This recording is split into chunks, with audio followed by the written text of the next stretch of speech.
So, something that I've heard a lot from the LGB part of the queer community is that they wouldn't date a trans person. And they have varying reasons why, but generally, at least in my experience, what people will tell you is that they wouldn't date a trans person because presumably the trans person they would be dating wouldn't have the right parts, right?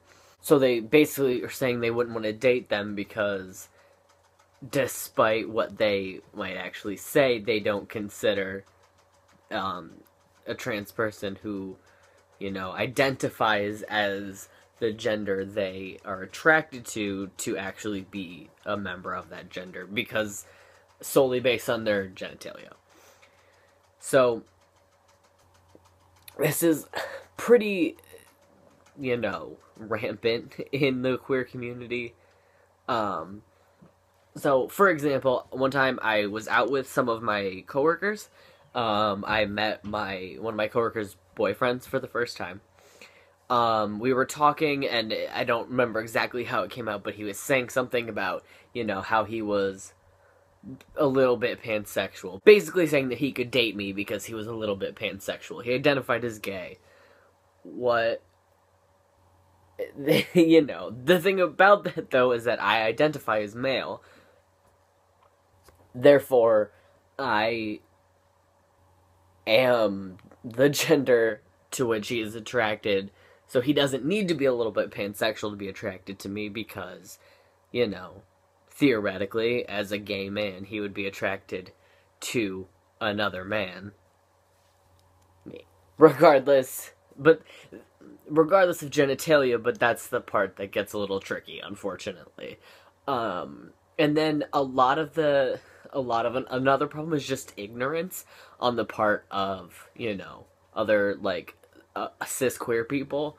Just, not knowing a lot about trans issues or anything like that, which is also pretty common in, the heterosexual cisgender community as well. And then, there's also just outright, I've seen plenty of comments from people who identify as queer that are like, well, trans people are just weird, or, I don't get it. Why would you, want to, change your whole body so drastically? The same arguments that you would get, from cis-het people, but you would hope that, queer people would be a little bit more understanding, which is why I think it's shocking to people when they find out that maybe other people that they perceive to be in their community maybe aren't as, accepting of them as they thought.